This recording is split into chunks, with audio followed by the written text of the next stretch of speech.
So the death of Peanut the squirrel is really causing problems and actual threats to the New York State Department of Environmental Conservation offices.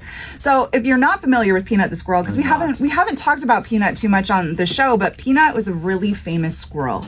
So in the state of New York, you're not allowed to have a squirrel or a raccoon as a pet. And there was this guy that did.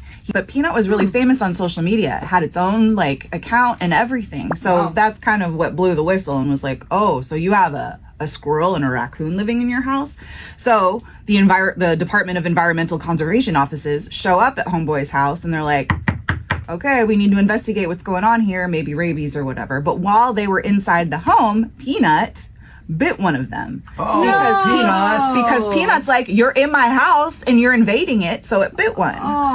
And then it was euthanized. Their dad, Mark Longo, has been making the rounds and doing all types of press, of course, talking about his late little homie Peanut and Fred. They murdered them. They did, actually. Peanut, and that's really sad because he's so cute. Him? I feel like they're using the whole thing that they were going to be testing them for rabies or whatever, and that they're just not legal in that house. But I don't think that they had to, but they did. Can't they put them in the most boring zoo?